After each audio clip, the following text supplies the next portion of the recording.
I brought my wife to a party, thinking it would be just another night of laughter, friends, and a few drinks. We had been invited by one of my colleagues, and I thought it was a great opportunity to loosen up after a stressful week.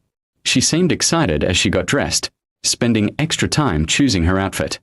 I didn't think much of it at the time. I just thought she wanted to look good for me. The night began normally. We entered the crowded room, filled with music, chatter, and people dancing.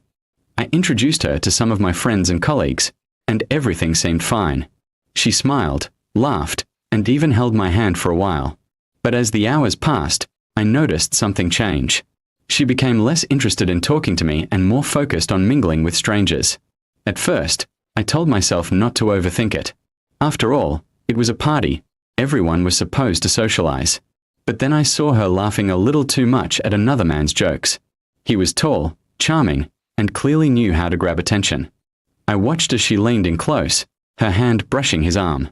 My heart sank, but I forced a smile and tried to act normal. I decided to give her space, hoping she would eventually come back to me. I spoke with other guests, had a drink, and tried to ignore the nagging feeling in my chest. But every time I glanced across the room, there she was, laughing, talking, and slowly drifting further away from me. The man she was with didn't even glance in my direction.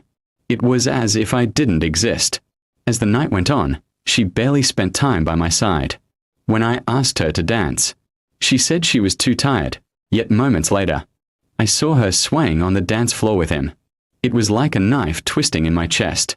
I wanted to confront her right there, but I didn't want to cause a scene. When the party began winding down, I expected her to finally return to me so we could head home together. Instead, she whispered something to the man and grabbed her purse. I followed her outside, only to see her walking toward his car. My blood ran cold. She didn't even look back at me. I called out her name, but she pretended not to hear. She slipped into his car as if I was a stranger. My hand shook, and my heart pounded in disbelief. People who had been leaving the party turned to look, some whispering, some avoiding my eyes. Shame and rage washed over me in waves.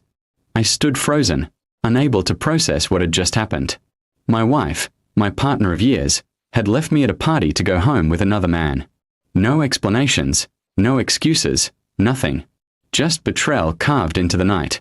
The sound of his car engine starting felt like a cruel full stop at the end of my marriage. Driving home alone was torture. My mind replayed every detail of the evening. Every laugh, every glance. Every moment I ignored my instincts. I couldn't stop asking myself, was this the first time? Or just the first time I caught her?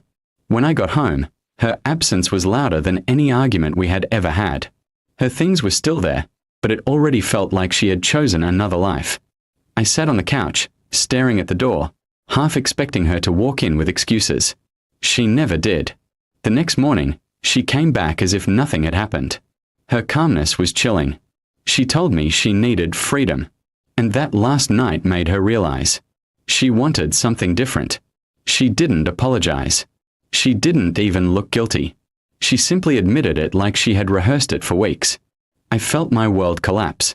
Years of love, trust, and loyalty meant nothing to her. I had been blind, convincing myself our marriage was solid when in reality, it was already cracked. All it took was one party to shatter the illusion completely. I realized then that betrayal doesn't just break your heart, it changes who you are. I wasn't the same man I was before that night. I had loved her deeply, but love alone couldn't fix what she had destroyed. Trust, once broken, never returns the same. In the days that followed, I made the hardest decision of my life. I filed for divorce. It wasn't out of anger, it was out of self-respect. I couldn't keep living with someone who had shown me so clearly that my feelings meant nothing.